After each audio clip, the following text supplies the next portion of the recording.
I'm audible to all of you. Good. Good, fine, fine, beta, fine. So coming back to the topic, we are started with the differentiation of the genital system. We are moving with, or we are started that the gender differentiation or the differentiation of the sex organs, they begins with the determination of the gender at the time of fertilization. Then in a consecutive way, the gonads, they are supposed to be differentiating, then the ducts, they are supposed to be differentiating, and finally the external genitalia, they are being differentiating. In a consequence, in a sequential way, they are moving. Embryogenesis moving side by side with the teratogenesis. Please keep your videos off. Ji, Saida, am I not audible? You have the options of yes and no in the chat. You may. You may. Okay. So the differentiation by the gonads we had gone through very well. The key of sexual dimorphism is supposed to be on the Y chromosome, that is SRY gene, which transcript the protein TDF, the testes determining factor, which determines the differentiation of the gonads into the testes. Testes produce the testosterone by the Leydig cells, which act on further differentiation of the genital indifferentiate genital system towards the male. Take then the component or the metabolite of the testosterone, that is dihydrotestosterone, that is working more on the differentiation of the external genitalia. And in this way, complete development of the genital system is accomplished. If it is not, the SRY Y chromosome is not there, SRY gene is not there, TDF is not there. So the female baby develops. In the absence of that, the gonads change into the ovaries, the duct system, the paramesonephric duct works because Mullerian inhibitory substance supposed to be produced by the Sertoli cells is absent, so the Mullerian system develops, leading to differentiation of the internal reproductive organs towards female. And finally, then they are supposed to produce the estrogen that influence the differentiation on indifferentiate genitalia towards the female, and normally the complete development of the male or the female, like the development of the testicles, the development of the mesonephric duct, and the development of external genitalia towards the male, they are differentiated.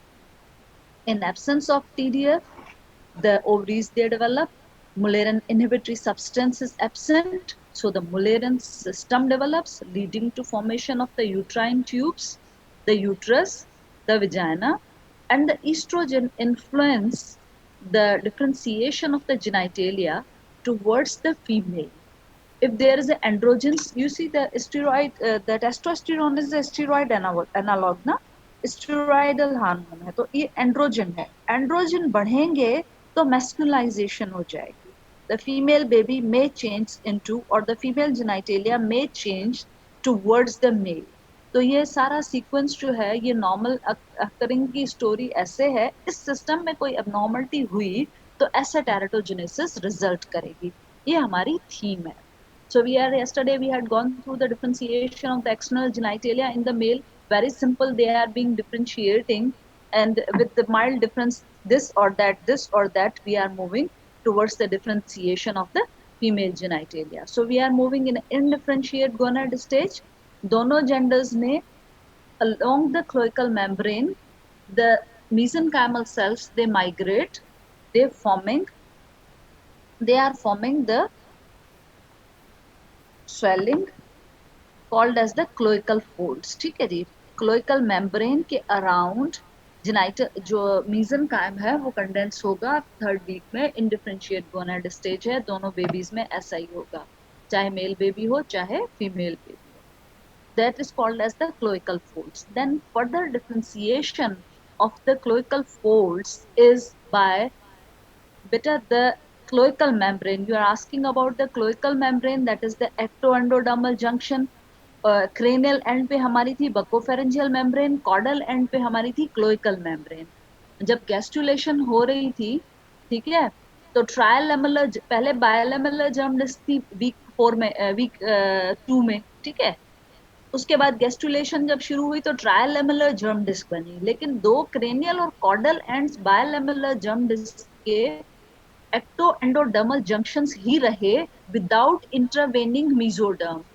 ठीक है बेटा, write me in the chat, और if it's not clear then text me ना। ठीक है, दो ecto endodermal junctions ही रहे।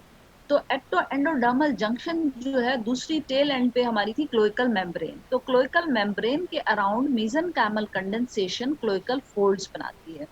फिर क्लोइकल फोल्ड्स की फर्दर डिफरेंशिएशन या ग्रोथ कैसे होगी कि cloacal folds towards the cranial end they fuse and they are forming the swelling called as the genital tubercle, and posteriorly they are divided into two, one that is called as the urethral fold and the posterior one that is called as the anal fold। क्योंकि हम इसको continue करेंगे urogenital sinus के साथ। तो urogenital sinus आपने पढ़ा होगा कि that's when touching with the surface over it is limited by the cloacal membrane, then there is a partition of the urogenital sinus towards the urinary urogenital region anteriorly, and it's actually the cloaca। urogenital sinus आगे पीछे anorectal canal। ठीक है, anorectal canal is limited by the anus या terminal portion होगा hindgut का, या anorectal canal का anal canal बनेगा। तो एनल कैनाल को जो मेम्ब्रेन इंसर्कल करेगी, अब क्लोइकल मेम्ब्रेन इन तीनों जो सिस्टम्स है इनको लीड करते हुए कि मेम्ब्रेन्स लिमिट करेगी ना। पेरिनियल मेम्ब्रेन आगे हो जाएगी यूरोजेनाइटल साइनस की, और पीछे जो है वो एनल मेम्ब्रेन हो जाएगी। तो वो एनल मेम्ब्रेन या ये जो है एनल फोल्ड ये हो जाएगा इसी क्लोइकल मेम्ब्रेन का। और बाकी जो है anteriorly the genital tubercle, forerunner of the structure, or which is elongated to form the phallus, and the fat of the phallus is different in the male and the female babies that we are discussing. Then you see, first step your word cloud is cloacal membrane, mesenchymal condensation, the cloacal folds, anteriorly the genital tubercle, posteriorly the two split it into the urethral fold one and anal fold the second one। ठीक है, anal fold circling the anal canal, forget it, we had gone through the urinary system, we had gone through the digestive system or the hindgut that is entering ending as the anorectal canal, which is limited or communicated with the exterior by the anal canal or anal folds or the anal membrane that is being limiting this। We are concentrating now on these two. That's the genital tubercle and the urethral fold. What ultimate fat or what is to be formed from the genital tubercle in the male babies and from in the urethral fold in the male babies and also in the female babies। Beside that, another swelling called as the genital swelling that is appearing around the cloacal folds, ठीक है जी, and that is leading to formation of the scrotum in the males or the labia majora in the females। ठीक है जी, the fat of these genital swelling तो दोनों में होगी। ठीक है, फिर मेल बेबीज में क्या बनाएगी, फीमेल बेबीज में क्या बनाएगी, ये एक डिफरेंट टास्क है। So first stage is the indifferentiate gonad state, and try to concentrate and have a concept that indifferentiate gonad stage है ना, मेल बेबी बनेगा, ये होगा तो मेल बनेगा, नहीं तो फीमेल बनेगा। It is suppose to be like malformed। ठीक है, फिर वो एक सिस्टम नहीं सेपरेट हो सके, डिलीनिएट नहीं हो सके, तो जो है वो ड्वेल सेक्स या hermaphroditism that results। ठीक है, that abnormality or the dual gender that is called as the hermaphroditism, that may be true or false that we are discussing। ठीक है जी, तो क्लोइकल मेम्ब्रेन के अराउंड क्लोइकल फोल्ड्स बने। Cloacal folds फिर तीन हिस्सों में डिवाइड हो जाते हैं, क्रेनियल वन फर्स्ट वाला genital tubercle, second urethral fold, तीसरा anal fold. Side by side एक और स्वेलिंग बनती है that is called as the genital swelling, that is forerunner of the external genitalia, different in the male but and also in the female babies।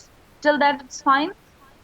Then if the baby is male, then the uh, genital tubercle enlarges enormously, it's moving forward with its movement forward, that is called as the phallus, forerunner of the external genital organ called as the penis, is pulling the urethral folds, they are pulling the urethral groove also in its floor, the epithelial plate that is formed, that is forerunner of the penile urethra or the spongy urethra. And the urethral folds, they become the walls of that and they enclose that, and in this way the penile urethra from the membranous, then the prostatic, then this third part of the urethra in the male babies, that is being formed. But mine, it is not moving up to the tip, it's by the slight transverse sulcus it is separated, and this bit dilated portion of the penis is called as the glans or the tip of that, that is devoid of or having the blind ended urethra. ठीक है, urethra यहाँ अगर खत्म हो जाता है, यहाँ ये अभी एक्सटीरियर से लीड नहीं कर रहा, ठीक है। तो स्टेप वन क्या था, क्लोइकल फोल्ड्स थे, ये जेनाइटल ट्यूबरकल था। अब मेल बेबी होगा तो जेनाइटल ट्यूबरकल इनलार्ज होगा, ये यूं जब इनलार्ज होगा, क्रेनियली मूव करेगा, तो ये इस यूरिथ्रल फोल्ड्स को भी आगे की तरफ खींचेगा। तो ये जो यूरिथ्रल ग्रूव है, जो सल्कस है, जो शैलो सल्कस है जिसको ये ब्रिज कर रहा है, ये भी जाहिर बात है पुल अपार्ट होगी। फिर जब ये पुल अपार्ट होगी तो ये फिर एपिथिलाइजेशन होगी ना, प्लेट बनेगी, ऐसे ही सल्कस नहीं रहेगी ना फॉर द स्टेबिलिटी जिसे आप कहें तो। और फिर जब ये यूरिथ्रल फोल्ड्स इसको इनक्लोज करेंगे तो फिर ये बन जाएगा यूरिथ्रा। और ये यूरिथ्रा क्योंकि it's passing through the penis, so it is the penile urethra, also called as the spongy urethra. The third part of the male urethra, as you know very clear, that the urethra in the females is just simple passage of 4 or 5 centimeters, while in the males it's about 20 centimeters long, which is starting from the neck of the bladder, the prostatic urethra, sorry, the membranous, then it's passing through the prostate, the prostatic urethra, and finally this last portion called as the penile urethra or the spongy urethra। ठीक है, तो spongy urethra की growth ऐसे होती है, urethral folds आगे की तरफ चलते हैं, ये शैलो सल्कस इसके फ्लोर में होती है, फिर ये यूरिथ्रल फोल्ड्स जाहिर बात है they fuse in the midline and they are leading to formation of this tunnel or the passage that is called as the penile urethra। तो phallus enlarge होके वो बनाएगा penis, that is the portion or the part of the male external genitalia, it's having that little bit tip that is being separated from this transverse sulcus। हमें इससे ज्यादा इसमें है कि the urethra is blindly ending over here, it's not ending, it's passing through the glands। ठीक है, glands से ये पास नहीं हो रहा, अभी यूरिथ्रा यहीं खत्म हो रहा है, ब्लाइंड एंड है। ठीक है, ये रिकैनलाइजेशन होगी, ये ओपन होगा और फिर ये लीड करेगा एक्सटीरियर में। जब कोई चीज एक्सटीरियर में लीड करती है, यानी कि leading to the external environment, then it is suppose to be lined by the stratified squamous keratinised epithelium, stability चाहिए। दूसरा वो एक्टोडर्मल डेरिवेटिव होगी, एक्टोडर्म वो डेरिवेटिव्स बनाता है जो हमें बाहर की दुनिया से कम्युनिकेट करते हैं। So for the purpose of the wear and tear, for the purpose of the stability, for the purpose of being safe, facing the external environment, it must be like over here, like the anal canal का जो है वो ectodermal था, invagination था proctoderm से। तो ऐसे यहाँ पर भी urethral plate यहाँ से urogenital sinus से ectoderm, ये जो है यहाँ पर epithelium, surface epithelium जो है membrane से, उसकी invagination होगी और फिर पहले सॉलिड कॉर्ड बनेगा, उसकी रिकैनलाइजेशन होगी और फिर वो बन जाएगा external urethral meatus. And in this way the communication of this blind and penile urethra is being with this and leading with the or moving towards the external world, getting me to some extent। अच्छा ये देखें, urogenital यूरोरेक्टल जो septum था इसने यहाँ cut किया, तो ये पेरिनियल बॉडी की साइट है ना, जहाँ पे वो टच करती है वहाँ पे पेरिनियल बॉडी बनती है, और ये मसल्स यहाँ पे 8 मसल्स इंसर्टेड होते हैं जो एनल कैनाल को यूरोजेनाइटल रीजन से सेपरेट कर रहे होते हैं। तो once again we are revising this for the sake of convenience that the mesenchymal condensation called as the cloacal folds along the cloacal membrane। ठीक है, हमने जब यूरोजेनाइटल साइनस डिस्कस किया था तो हमने कहा था उसके 3 पार्ट्स होते हैं। ऊपर वाला यूरिनरी ब्लैडर बनाता है जो एलेंटॉइस के साथ कनेक्टेड है, जो अम्लाइकस में जाकर खुलता है कनेक्टिंग स्टॉक में, क्योंकि एलेंटॉइस होता है। ठीक है, फिर सेकंड पोर्शन हमने कहा था वो प्रोस्टेटिक और मेम्ब्रेनस यूरिथ्रा मेल बेबीज में बना रहा था, फीमेल में थोड़ा सा विजाइना के पार्ट में कंट्रीब्यूट करता है। और टर्मिनल पोर्शन हमने कहा था वो है फेलस, जो एक्सटर्नल जेनाइटेलिया बनाएगा और जिसका fat male and female babies में डिफरेंट है। और फेलस जो टर्मिनल पोर्शन है तो वो लिमिटेड होता है क्लोइकल मेम्ब्रेन से। तो अब क्लोइकल मेम्ब्रेन से जो है वो चीजें बनना शुरू होती हैं। तो क्लोइकल मेम्ब्रेन से कैसे कि क्लोइकल मेम्ब्रेन के अराउंड जो है क्लोइकल फोल्ड्स बनते हैं, फिर क्लोइकल फोल्ड्स फर्दर डिफरेंशिएशन हो जाते हैं जेनाइटल ट्यूबरकल में, यूरिथ्रल फोल्ड में और एनल फोल्ड में। एनल फोल्ड तो बन गया एनल कैनाल के लिए, यूरिथ्रल फोल्ड जो है वो मेल बेबीज में बनाएगा यूरिथ्रा, और वो होगा पिनाइल यूरिथ्रा। और फाइनली जो है जेनाइटल ट्यूबरकल वो बनाएगा external genitalia, it is going to be enlarge and it is causing the formation of the penis. ठीक है, अब यूरिथ्रल इसकी ग्रोथ के साथ यूरिथ्रल ग्रूव भी स्ट्रेच हो गई, यूरिथ्रल फोल्ड्स भी स्ट्रेच हो गए, and they are enclosing that, and this tunnel or this passage now is called as the penile urethra. Ectodermal proliferation अंदर जो है वो एपिथेलियल प्लेट बनेगी, जो इसकी जो परमानेंट जो है वो इस टनल को बनाएगी। ठीक है, it's following short of the glans where it is supposed to be by the surface ectodermal invagination is being formed, and that is later changed into the external urethral meatus. और इस तरह से ये penile urethra, the third portion of the urethra in the male babies, that is formed. Beta, can you hold your questions for a while? Then I can unmute you to discuss these ना, ठीक है। और इस तरह से फिर ये हो गया। अब ये हमने कहा था ये फ्यूज होता है, तो line of fusion is supposed to be vulnerable to the teratogenic insults, may be partial fusion or non fusion results। ठीक है, आप टेराटोजेनेसिस को साथ साथ for the sake of convenience लेते चलो, ये तो नॉर्मली मिल जाता है happy ending of the story. If it is fail to do so, if it is fail to do so then it results in openings. ठीक है, और इसको फिर आप हाइपोस्पीडियासिस कहते हैं। ठीक है, ये डॉर्सल की तरफ होते हैं। वेंट्रल की तरफ कभी कभी ऐसा होता है कि एक्स्ट्रोफी ऑफ द ब्लैडर के साथ, यूजुअली अकेले तो नहीं होता, यूरिथ्रा इधर नहीं होता, यूरिथ्रा तो बैक पे होता है, क्लोज वहां से होता है, लेकिन God knows well how this there is a shifting of this urethral fold और XYZ leading to the urethra to be open at the anterior. और ये अलोन से ज्यादा एक्स्ट्रोफी ऑफ द ब्लैडर, जिसमें जो वेंट्रल बॉडी वॉल डिफेक्ट है हम पहले भी पढ़ चुके हैं, उसके साथ साथ ये बहुत ज्यादा कॉमनली पाया जाता है। ठीक है, तो ये हमने इसको यहाँ जंप इसलिए लगाया था कि ये यूरिथ्रल फोल्ड्स हैं जो suppose to be closed normally.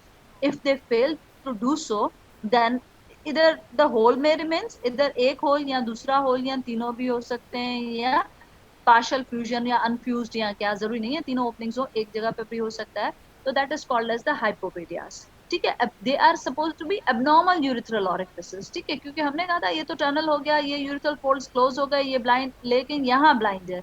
ठीक है, यहाँ से आगे एक्सटर्नल यूरिथ्रल मिएटस बनेगा और ये एक्सटीरियर को लीड करेगा। लेकिन अगर ये यहाँ पे क्लोज नहीं हुए तो ये ओपनिंग तो हो सकता है हो, लेकिन ये और एक्स्ट्रा ओपनिंग्स भी होती हैं, that is called as the hypospadias। Getting me to some extent?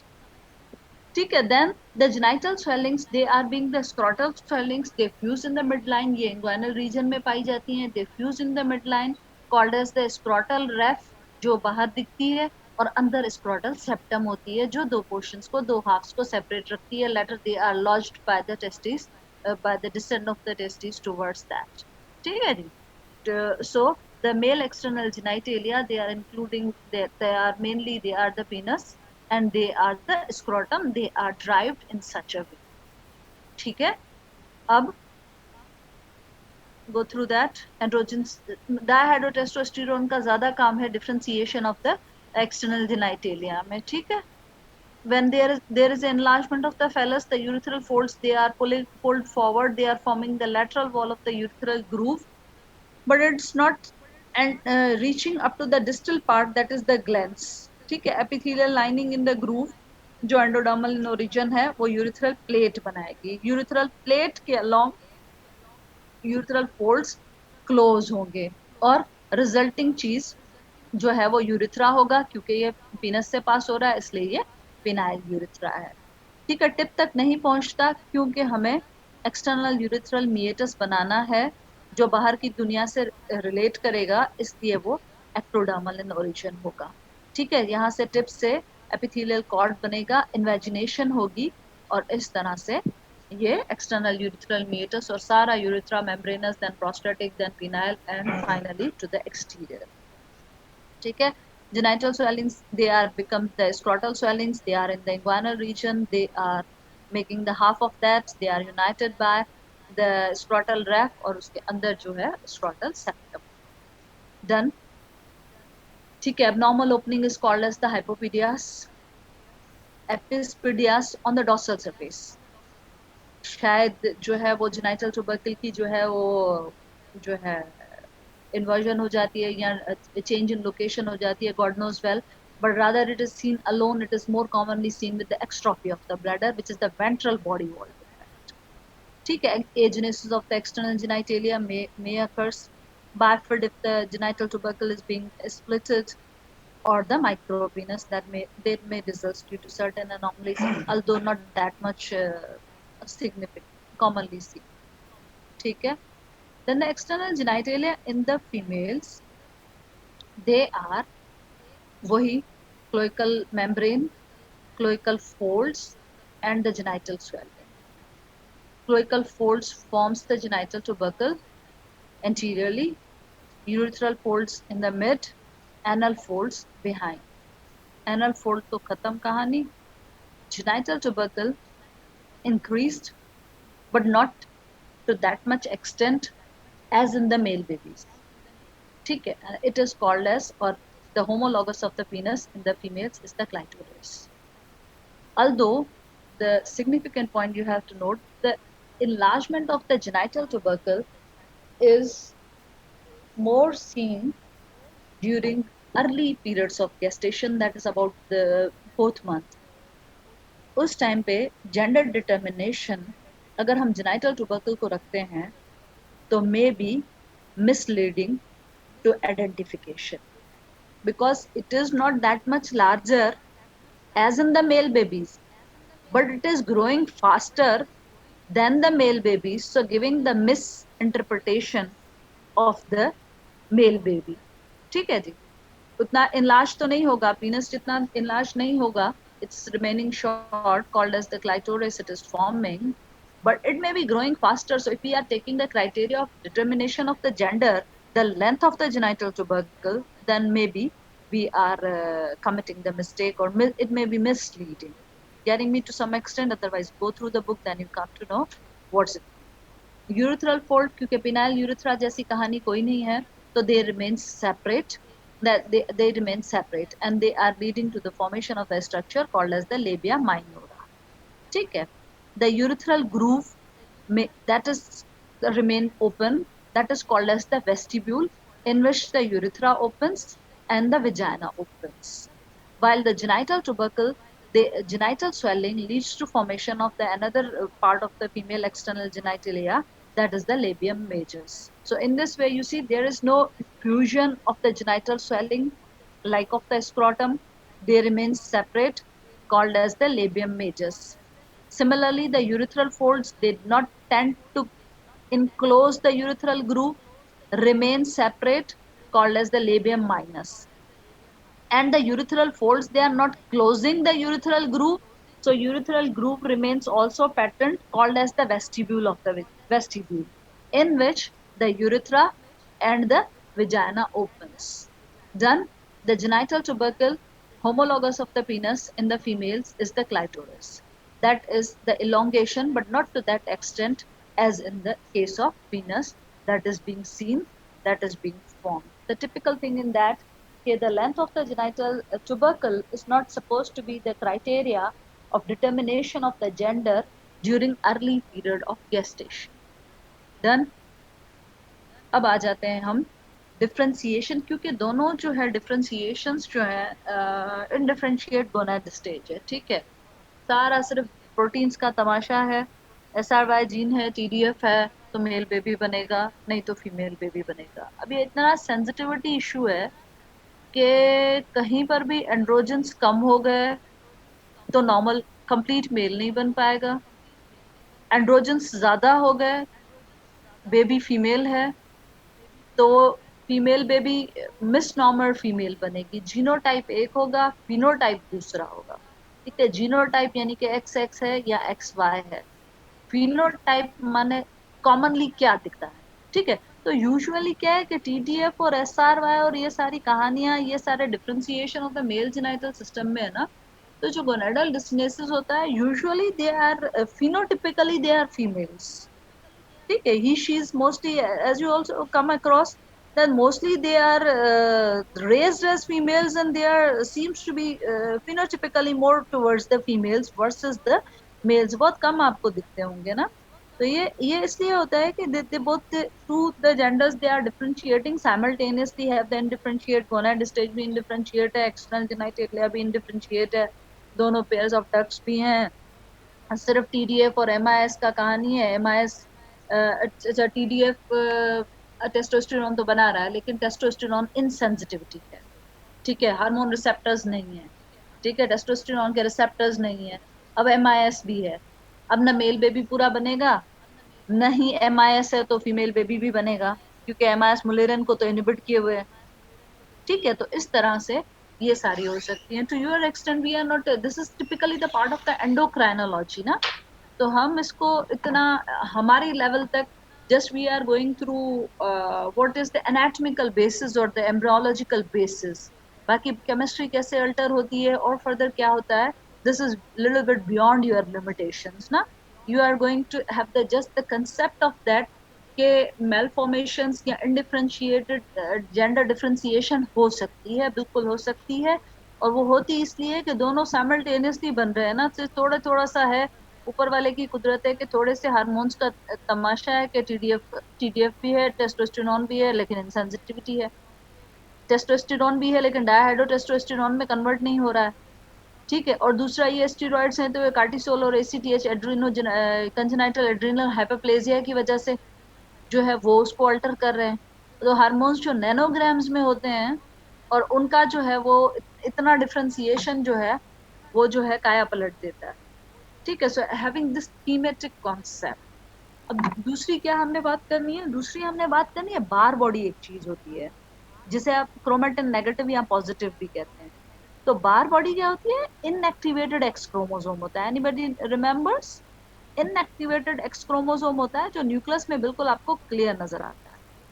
तो जो नॉर्मल फीमेल है वो उसमें बार बॉडी होती है, यानी कि वो क्रोमेटिन पॉजिटिव होती है, ठीक है, क्योंकि दो एक्स क्रोमोसोम्स हैं, एक एक्स इनएक्टिवेट हो जाता है अर्ली ड्यूरिंग एम्ब्रियोजेनेसिस, ठीक है, और वो न्यूक्लियस पे आपको ब्राइट स्पॉट नजर आता है बाकायदा, और जो दूसरा एक्स होता है वो फीमेल्स में होता है। मेल में क्योंकि उसकी नॉर्मल जो है उसका क्रोमोसोमल पैटर्न ही एक्स वाई है, तो उसमें एक्स्ट्रा एक्स तो है ही नहीं, तो नॉर्मल मेल जो होता है वो क्रोमेटिन नेगेटिव होता है, getting me, normal male chromatin negative होता है, नॉर्मल फीमेल क्रोमेटिन पॉजिटिव होती है। क्रोमेटिन क्या है, बार बॉडी है, बार बॉडी क्या है, इनएक्टिवेटेड एक्स क्रोमोसोम है, तो जहां एक्स्ट्रा होगा वहां इनएक्टिव होगा। तो अब ये जो क्लाइनफेल्टर सिंड्रोम वाला मेल है, क्लाइनफेल्टर सिंड्रोम यूजुअली मेल होता है, ये हो गया डबल एक्स वाई, ये है न्यूमेरिकल क्रोमोसोमल एनोमलीज, अगर याद आ रहे हैं कुछ जरा जरा, तो हमने एक स्ट्रक्चरल क्रोमोसोमल एनोमलीज थी, एक न्यूमेरिकल एनोमलीज थी, ठीक है। न्यूमेरिकल एनोमलीज में एक तो डाउन सिंड्रोम और ये ट्राइसोमीज थी, वो तो थी ऑटोजोम्स की, लेकिन सेक्स क्रोमोसोम्स में ट्राइसोमीज या मोनोसोमीज में ट्राइसोमी हमने की थी क्लाइनफेल्टर सिंड्रोम की, जो डबल एक्स वाई होता है usually, even triple X Y भी हो सकता है ना।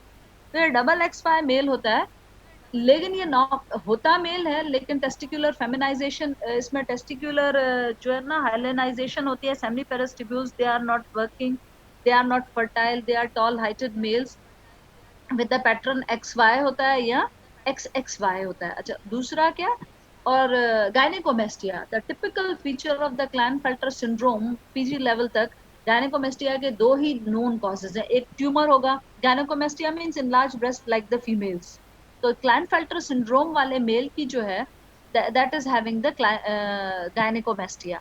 दूसरी स्पैनोलेक्टोन, थर्ड ईयर में आओगे, एक ड्रग है उसकी वजह से जो है ना वो होती है gynaecomastia. So they are the two classical causes ना, अगर ड्रग का इंड्यूस नहीं है तो फिर Klinefelter syndrome is the chromosomal anomaly in the male characterized typically by the gynecomastia। Klinefelter के लिए टॉल हाइटेड मेल, ठीक है, प्यूबर्टी पे ही पता चलेगा कि वो नॉन फर्टाइल नहीं है, ठीक है, और उसमें गायनेकोमेस्टिया होगा, ठीक है। क्लाइनफेल्टर डबल, अच्छा डबल एक्स वाई मैंने कहा था नॉर्मल मेल जो है वो क्रोमेटिन नेगेटिव है, मगर ये मेल क्रोमेटिन पॉजिटिव होगा क्योंकि ये डबल एक्स वाई है, इसके पास एक स्पेयर एक्स हैगा। ठीक है, तो ये डिफ्रेंसिएशन। इसके साथ फिर टर्नर सिंड्रोम, टर्नर सिंड्रोम वाली मोनोसोमी है, 45x0 है। ठीक है, 45x0 है, होगी ये भी फीमेल। x0 है, बॉडी बनेगी, नॉर्मल फीमेल होगी, ओनली सर्वाइविंग मोनोसोमी है 45x0। ठीक है, y0 तो हो ही नहीं सकती, y तो सिर्फ जेंडर बनाता है, जीरो है ही नहीं, तो बॉडी कैसे बनेगी। ठीक है, so only surviving monosomy is the Turner syndrome, that is x0। ठीक है, तो अब इसमें x0 है, फीमेल तो बन जाएगी, लेकिन definitely having not able to reproduce, not having the secondary sexual characteristics। और इसका टिपिकल फीचर होगा कि जो है थिक वेब नेक वाली शॉर्ट स्ट्रेचर्ड लेडी होगी, वाइड स्पेस निपल होंगे, और वाइड कैरिंग एंगल होगा, और बहुत सारी चीजें। लेकिन हम इसमें हम क्योंकि गोनेट्स की डिफरेंशिएशन पढ़ रहे हैं, तो यहाँ भी गोनेडल डिस्टिनेसिस होगा, स्ट्रीक ओवरीज होंगी यूजुअली। ठीक है, और जो है oocytes यूजुअली नहीं होते, सेकेंडरी सेक्सुअल कैरेक्टर्स भी इन फीमेल्स में यूजुअली नहीं होते। तो ये गोनेडल डिस्टिनेसिस तो क्रोमोसोम्स की वजह से है, कि या तो क्लाइनफेल्टर सिंड्रोम हो गया या टर्नर सिंड्रोम। उसके अलावा कभी कभी क्या होता है, एक सोयर सिंड्रोम भी होती है, और यूजुअली फीमेल गोनेडल डिस्टिनेसिस होता है, गोनेडल डिस्टिनेसिस। उसके अलावा कभी कभी क्या होता है, एक तो ये फीचर हो गया गोनेडल डिस्टिनेसिस का, जिसमें आपने क्लाइनफेल्टर और टर्नर सिंड्रोम की। दूसरा होता है हर्माफ्रोडाइटिज्म। Hermaphroditism, this is not new term for you, you had gone through your intermediate very well through that। तो ड्वेल जेंडर ना, तो लोअर प्राइमेट्स में तो कभी होते ही ड्वेल है ना, दोनों ही सेक्स ऑर्गन्स एक ही वर्म्स में जैसे होते हैं या क्या। ह्यूमंस में ऐसा क्या है कि इनडिफरेंशिएट गोनाड स्टेज है, तो जो है दोनों डेवलप हो सकते हैं। ठीक है, तो अब हर्माफ्रोडाइटिज्म मींस ड्वेल जेंडर। अब ड्वेल जेंडर या तो हो ट्रू हर्माफ्रोडाइटिज्म, या हो फिर सूडो हर्माफ्रोडाइटिज्म। ट्रू हर्माफ्रोडाइटिज्म के लिए चाहिए कि ओवोटेस्टिस हो, ओवरी भी हो, टेस्टिकल्स भी हो। एक तरफ ओवरी हो, एक तरफ टेस्टिकल्स हो, दोनों टिश्यू साथ भी हो सकते हैं, कि आधी हिस्टोलॉजी जो है वो ओवरीज की हो, आधी हिस्टोलॉजिकल सेक्शन जो है वो टेस्टिकुलर टिश्यू शो कर रहा हो। ये हो गया ट्रू हर्माफ्रोडाइटिज्म। सीडो हर्माफ्रोडाइटिज्म वो जो सीडो हो ना, सीडो मीन्स आपको मिसलीड करे, कि जीनोटाइप एक हो, फिनोटाइप दूसरा हो। Getting me, hermaphrodite dual gender. अब ये ड्वेल जेंडर या तो ट्रू होगा या फॉल्स होगा। ट्रू तो वो होगा जिसमें पक्का पक्का ओवर टेस्टीज हो, उसमें गोनेट्स कैसे होंगे, एक्सटर्नल जेनिटलिया क्या होगा, इसकी हम बाद में बात करें। लेकिन इससे ज्यादा वो चीज है जो pseudo hermaphroditism. Pseudo means false dual sex का अपीयरेंस दे, यानी कि जीनोटिपिकली एक हो, अंदर तो ओवरीज हो, लेकिन फिनोटिपिकली जो है वो मेल का अपीयरेंस दे रही है, या अंदर टेस्टीज हो, बाहर जो है वो फीमेल अपीयरेंस हो। उसमें हो सकता है कि like gonads they are different and the genitalia of opposite sex, यानी कि या तो टेस्टीज हो और एक्सटर्नल जेनिटलिया फीमेल हो, या तो ओवरीज हो, एक्सटर्नल जेनिटलिया मेल हो। तो ऐसी चीज कहलाती है सीडो हर्माफ्रोडाइटिज्म। अब सीडो हर्माफ्रोडाइटिज्म में डिपेंड करता है कि वो सीडो मेल है कि फीमेल है। ठीक है, अगर फीमेल सीडो हर्माफ्रोडाइटिज्म है, यानी कि फॉल्सली अपीयरेंस दे रही है फीमेल की, अंदर तो टेस्टिकुलर टिश्यू है। इसका मोस्ट कॉमन कॉज है कंजेनाइटल एड्रिनल हाइपरप्लेजिया। ठीक है, कंजेनाइटल एड्रिनल हाइपरप्लेजिया में बायोकेमिस्ट्री में पढ़कर आए होंगे, क्या होता है कि पहले तो कार्टिसोल नहीं होता है, स्टेरॉइड्स नहीं होते। ठीक है, उसकी वजह से एसीटीएच ज्यादा रिलीज होता है, कि एसीटीएच कहता है शायद मैं कम हूं तो मैं बढ़ूं। तो एसीटीएच जब बढ़ता है तो एंड्रोजन्स बढ़ जाते हैं, तो एंड्रोजन्स बढ़ जाते हैं तो फीमेल फीटस मेल फीटस में चेंज हो जाता है। ठीक है, और इस तरह से जो है यूजुअली तो ये फीमेल ही होती है, क्रोमेटिन पॉजिटिव होगी डेफिनेटली। एंड्रोजन्स इसके genitalia male towards the male कर देते हैं, होती नॉर्मली फीमेल है, मगर external genitalia like there is enlargement of the clitoris like the penis, maybe there is a malfusion of the labia majora towards the scrotum। ठीक है, लेकिन अंदर फीमेल होगी, बाहर से मेल का लुक दे रही होगी। ये हो गई फीमेल सीडो हर्माफ्रोडाइटिज्म। मेल हर्माफ्रोडाइटिज्म कॉम्प्लीमेंट उसका XY होगा। मगर अब इसमें क्या रिस्पॉन्सिबल है, गॉड नोज वेल। या तो SRY जीन काम नहीं कर रही, या अच्छा, और ऐसे में जो है टेस्टोस्टेरोन काम नहीं कर रहा। अच्छा, MIS भी है, मुलेरियन सिस्टम तो इनमें काम नहीं करेगा, लेकिन जो है वो टेस्टोस्टेरोन भी नहीं है, तो ये नॉर्मली टुवर्ड्स द मेल भी ये नहीं बनेगा। तो और एक्सटर्नल जेनिटलिया डिपेंड करते हैं कि कितना जो है वो फीमेल है, कितना मेल है। तो in this way you are going through the basic concept that what the gonadal dysgenesis, in what the conditions the gonadal dysgenesis may be seen, or maybe if the inappropriate differentiation of the external genitalia in the babies occur, or they are genotypically somewhat and phenotypically somewhat, exposure to the external androgens may lead to the masculinization of the female fetus. Yeah, some of the tumors they in the females they may lead to conversion of the male babies towards the female। पर ज्यादा तो काम नहीं होता, लेकिन ये कि ambiguous genitalia जरूर बन जाते हैं। एम्बिगस मींस हिडन, डाउटफुल, कि पता नहीं मेल है कि पता नहीं फीमेल है। फिर ऑटोप्सी दे, ये बायोप्सी दे में लीड्स टू के टेस्टिकुलर टिश्यू है कि ओवेरियन टिश्यू है, इसका इससे पता चलता है। एक और चीज है वो है एंड्रोजन इनसेंसिटिविटी सिंड्रोम। ठीक है, जो फॉर्मली टेस्टिकुलर फेमिनाइजेशन कहलाता है। अब नाम ही इसका बता रहा है, एंड्रोजन इनसेंसिटिविटी सिंड्रोम, यानी कि एंड्रोजन्स तो हैं, बेबी तो यूजुअली मेल होगा, इसलिए इसका पुराना नाम था टेस्टिकुलर फेमिनाइजेशन, यानी कि टेस्टिकुलर टिश्यू तो है लेकिन टुवर्ड्स द फीमेल जा रहा है। ठीक है, तो एंड्रोजन इनसेंसिटिविटी सिंड्रोम, एंड्रोजन्स तो हैं लेकिन they are not working. Either the enzymes responsible for conversion of the androgens towards the active metabolites, they may be absent, or they may be the receptors they are absent to which the androgens they bind and act। ठीक है, ज्यादा ये bio और physio वालों का काम है, हम सिर्फ इसमें देखते हैं कि एनाटॉमिकल क्या चेंजेस आती हैं। ठीक है, तो एंड्रोजन रिसेप्टर्स नहीं है तो टेस्टिकुलर टिश्यू इनफेक्टिव बनेगा। लेकिन टेस्टिकुलर टिश्यू इनफेक्टिव होगा, MIS भी होगा। टेस्टिकुलर टिश्यू जब जो है वो होगा, दो अप्रोप्रिएट नहीं होगा, लेकिन जाहिर बात है सटोली सेल्स भी होंगे, मुलेरियन इनिबिटरी सब्सटेंस भी होगा, तो यूट्राइन ट्यूब्स और यूट्रस वगैरह तो नहीं बनेंगे, लेकिन टेस्टिस भी पूरे नहीं बनेंगे। So this is called as the androgen insensitivity syndrome, whatever। So it is leading to definitely जो है वो it's definitely leading to the gonadal dysgenesis हम कहें। और सच अ मेल विद अच्छा, जब टेस्टोस्टेरोन और भी चीजों में फैसिलिटेट करता है, टेस्टिस बन भी गए, तो यूजुअली इंग्वानल रीजन में ये एबरेंट पोजीशन होती है, क्रिप्टोऑर्किडिज्म होता है। और जब क्रिप्टोऑर्किडिज्म होता है तो एक तो इनफर्टिलिटी होगी, स्पर्मेटोजेनेसिस हैम्पर होगी क्योंकि वो उसकी जगह ही नहीं। दूसरा, फिर प्राइमोर्डियल जर्म सेल्स जो ये लिए बैठा है testicular tissue till puberty, they may be prone to the tumours called as the teratoma. और फिर ऐसे मेल्स में जल्दी जो है वो फर्टिलिटी तो नहीं होती, they are infertile, they are also vulnerable to the malignancies in earlies. ठीक है, आपकी किताब 50 लिखती है, लेकिन इससे भी पहले हो सकती है। So in this way, we are concluding whole this session, although, and I am allowing you to ask the questions. I can also unmute you. And moreover, in the last class, we are going to differentiation of the, आज फिर ज़्यादा हो जाएगा कि descent of the testes। और descent of the testes के साथ जो है ना inguinal canal की formation कैसे होती है, या इसकी membranes कैसे बनती हैं, and some of the if the queries you are having to clear, and the CRs of your group gather the your fellows and give me the